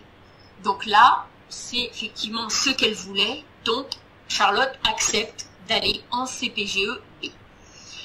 Son but F avait dit oui, elle avait accepté précédemment. Donc là, elle a un délai pour répondre que finalement, elle renonce à cette formation et cette place sera donc libérée pour un autre candidat qui avait choisi cette formation. Donc finalement, Charlotte va en CPGE B. Je me permettrai simplement d'apporter un petit complément technique simplement. Et je parle sous le contrôle de Monsieur Fétiveau et de Madame Copin qui suivent les élèves chaque année dans ces différentes étapes. Ici, si je prends encore cette Charlotte, on voit qu'elle a renoncé à la licence A le 2 juin, enfin c'est-à-dire juste après la proposition, juste après le 2 juin. En fait, elle n'a pas cliqué sur un bouton « Je renonce à la licence A », mais simplement, en même temps, elle s'est vue proposer une admission en bachelor universitaire de technologie, la formation F. En fait, elle a dit « J'accepte cette proposition d'admission à l'Institut universitaire de technologie » et automatiquement, quand elle accepte cette proposition d'admission, eh bien, elle renonce à toutes les autres propositions d'admission automatiquement et instantanément. Il n'y a pas d'autre alternative, c'est-à-dire qu'elle ne peut pas, bien évidemment, accepter simultanément 2 formations, et lorsqu'elle accepte une formation, elle renonce aux autres, sauf si, naturellement, elle a précisé qu'elle maintenait sa candidature pour des propositions en attente, ici en particulier la classe préparatoire aux grandes écoles B. Donc ça, il faut vraiment l'avoir en tête. À chaque fois que un élève va accepter une proposition d'admission, eh bien, il renonce instantanément aux autres propositions. À qui passe la parole? Je continue. Donc les réponses des formations et les choix des candidats possibles sont donc pour la formation sélective. Soit vous avez une réponse oui avec une proposition d'admission, et là donc le candidat accepte ou renonce à cette proposition. Soit vous êtes en attente d'une place, donc vous voyez un décompte sur votre formation de la liste en fait d'attente sur laquelle vous êtes et à quel niveau vous êtes sur la liste d'attente. Oui. Donc là, soit vous maintenez en attente, soit vous renoncez à cette formation, ou alors vous avez aussi la possibilité d'avoir une réponse négative. Pour les formations non sélectives, vous pouvez avoir aussi 3 sortes de réponses. Vous avez une réponse positive, oui, vous êtes admis, soit vous acceptez, soit vous renoncez à cette formation. Vous pouvez également, donc on l'a vu, voir un oui-si qui est effectivement lié soit à un tutorat, soit à une remise à niveau, soit à autre chose encore définie par la formation elle-même. Le candidat donc accepte la proposition ou renonce à cette proposition. Ou également, vous pouvez être en liste d'attente jusqu'à ce que peut-être la place se libère pour vous de façon positive. Donc, soit vous maintenez ce vœu pour lequel vous êtes en attente, soit vous y renoncez. Donc, le candidat reçoit des alertes aux propositions d'admission, donc soit par SMS, soit par mail, avec la messagerie à la fois personnelle, parce que vous avez indiqué votre messagerie sur votre dossier. Les numéros de portable également ont été indiqués, à la fois le vôtre, mais également celui des parents, pour avoir toutes ces alertes et ne pas passer à côté d'aucune proposition. Et puis donc, vous avez aussi, par notification, bien sûr, sur l'application Parcoursup elle-même, vous est indiqué quelles sont les formations qui répondent à vos vœux. Et donc, la messagerie intégrée au dossier du candidat sur Parcoursup. Très bien. Comment répondre aux propositions d'admission? Monsieur Fontaine, vous allez pouvoir éclairer nos élèves. Voilà, donc on a déjà vu à travers les exemples qui ont été donnés tout à l'heure un petit peu justement comment on répondait aux propositions. Donc là, on va faire un résumé en fait de toutes les possibilités, de tout ce qui a été évoqué jusqu'à présent. Donc déjà, la première chose, vraiment la plus importante, c'est que pour répondre aux propositions d'admission, c'est déjà qu'il faut y répondre dans le délai imparti. À chaque fois, il faut vraiment faire très très attention aux délais de réponse qui sont fixés pour chaque proposition d'admission. Il y a des dates limites qui sont indiquées sur le dossier candidat et il faut vraiment respecter ces dates. Pourquoi? Parce que si un lycéen n'a pas répondu dans les délais, eh bien la proposition d'admission est supprimée. Il va perdre cette proposition qui est envoyée alors à un autre candidat. De la même façon, s'il a plusieurs propositions d'admission et qu'il ne répond pas, il perd toutes les propositions d'admission auxquelles il ne répond pas avant la date limite indiquée, qui sont également envoyées, voilà, et c'est également envoyé à d'autres candidats. Alors bien sûr, si l'élève répond aux propositions d'admission, là c'est conservé dans son dossier et c'est bon. Mais si on ne répond pas avant la date, le délai indiqué, la proposition est supprimée et est redonnée à quelqu'un d'autre et nous, on ne peut pas la récupérer. Alors, pour répondre aux propositions d'admission, eh bien, voilà, plusieurs situations. Si le lycéen ne reçoit qu'une seule proposition d'admission et s'il a des vœux en attente, eh bien, tout simplement, il va accepter la proposition ou alors y renoncer, mais bon, on imagine qu'il l'accepte puisqu'il l'a mis dans son dossier, donc ça l'intéresse. Et ensuite, il va pouvoir indiquer le ou les vœux en attente qu'il souhaite conserver. Voilà, il va pouvoir conserver des vœux en attente. Hein, c'est des formations qui l'intéressent encore plus. Il va pouvoir conserver ses vœux en attente. Déjà, il est sûr d'avoir la proposition qu'on lui a donnée. Alors, il peut faire ça, accepter la proposition et rester en attente, ou alors il peut accepter définitivement la proposition. Ça signifie qu'il renonce à tous les autres vœux sur lesquels il est en attente. Et à ce moment-là, il pourra consulter les modalités d'inscription administrative. Et bien, c'est souvent se connecter sur le site ou alors s'inscrire, aller récupérer un dossier, s'inscrire, après les résultats.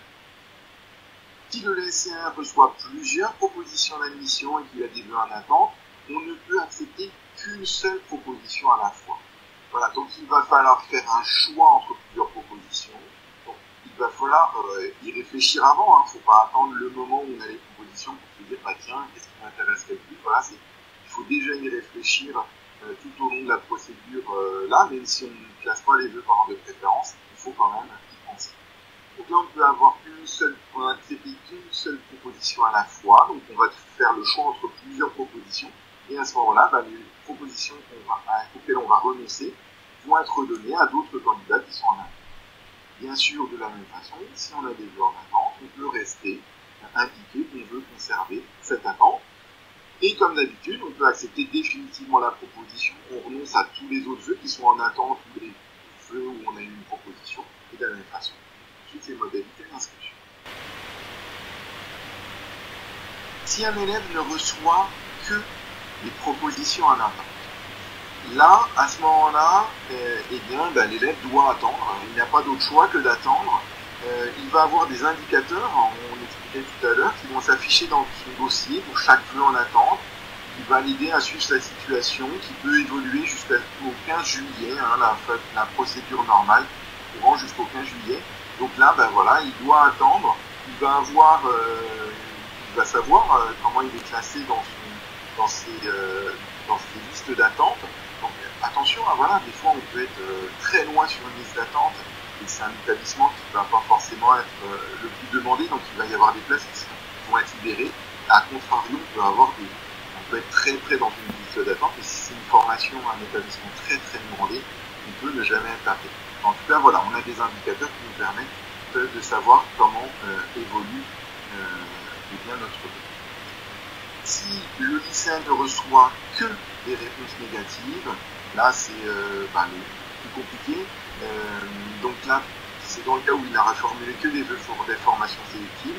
eh bien, dès le 2 juin, à ce moment-là, il peut demander un conseil, un accompagnement individuel ou collectif au lycée ou au CIO afin d'envisager eh bien d'autres choix et préparer la phase complémentaire qui va se dérouler à partir du 23 juin.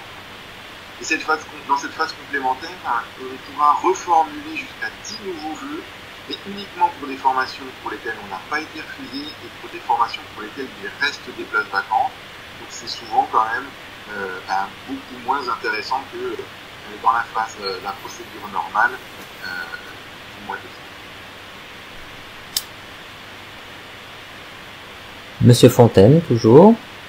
Alors, comme je le disais, pour des élèves qui n'auraient reçu aucune proposition d'admission, eh bien, donc dès le 2 juin, on a la possibilité de demander cet accompagnement individuel pour choisir, définir un nouveau projet d'orientation, préparer cette procédure complémentaire qui date donc du 23 juin au 7 septembre.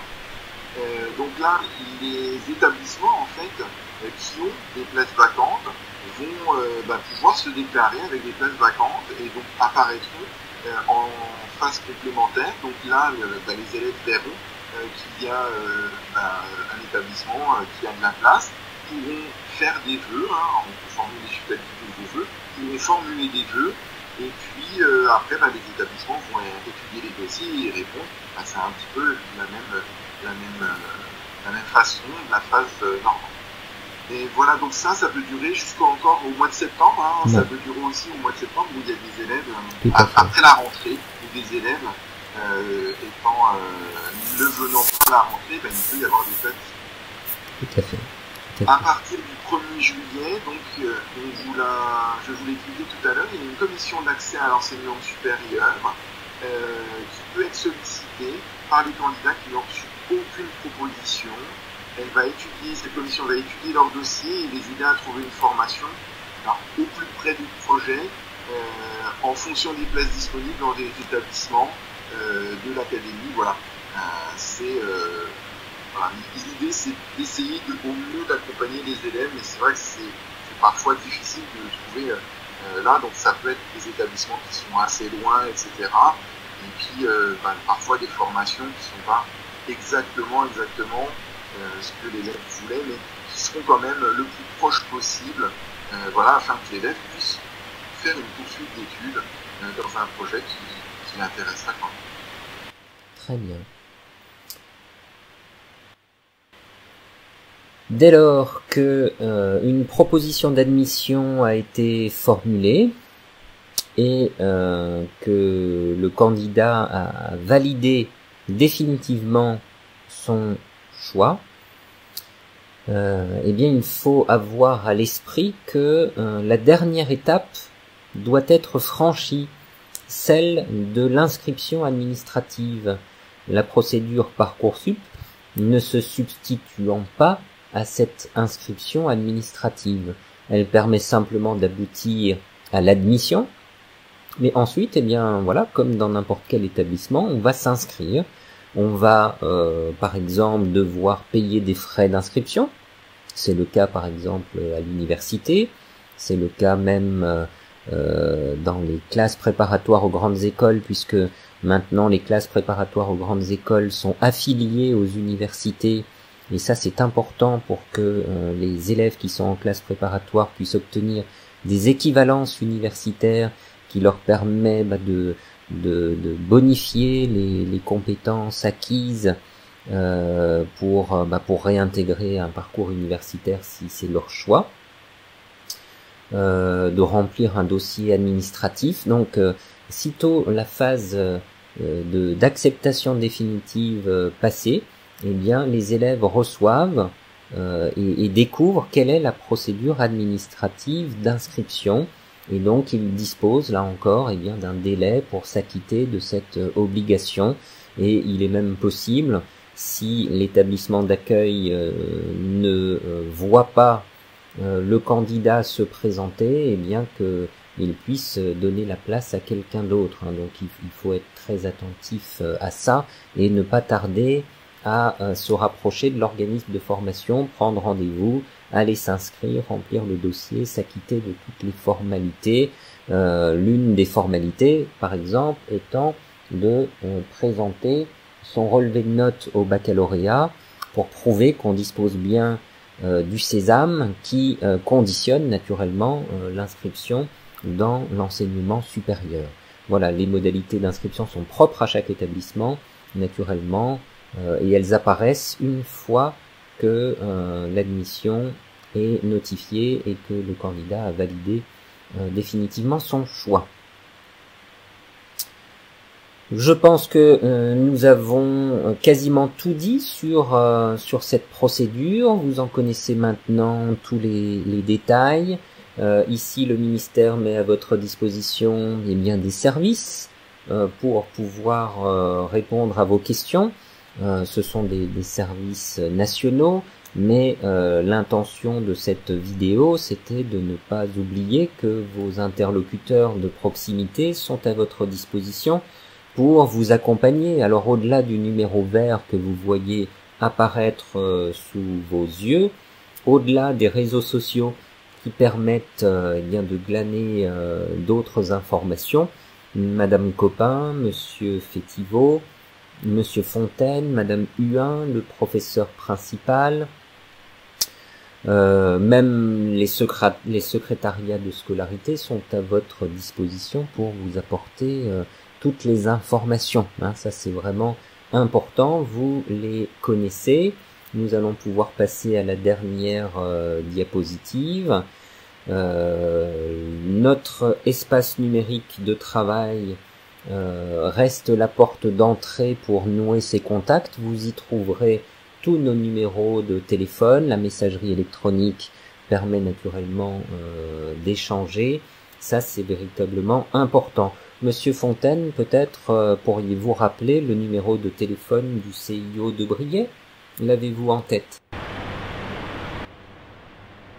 Alors oui, le numéro de téléphone du CIO de Briey, donc le 03 82 46 23 85. Voilà, le CIO est ouvert du lundi au vendredi, y compris pendant les vacances scolaires. Donc il suffit d'appeler pour prendre rendez-vous. Donc le CIO se situe juste à côté de l'hôpital Maillot, encore plus bas de l'hôpital Maillot. Donc c'est la maison des services publics.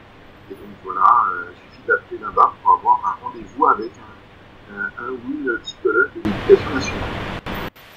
Très bien, Monsieur Fontaine, on vous remercie de votre participation à cette réunion. Je tiens à remercier également Madame Copin, Monsieur Fétiveau, qui nous ont fait profiter de leur expérience acquise. Merci aux élèves de l'attention portée à tous ces conseils que nous leur avons prodigués. Et puis, merci aux parents d'élèves de les accompagner dans cette procédure, de ne pas penser que ils sont grands, donc ils peuvent se débrouiller tout seuls. C'est quand même assez délicat, c'est quand même assez important. Donc je pense qu'il faut tous s'y mettre pour obtenir le résultat souhaité. Nous allons vous souhaiter une bonne continuation dans cette année scolaire et nous restons naturellement à votre entière disposition. Bonne fin de journée, bonne continuation. Au revoir.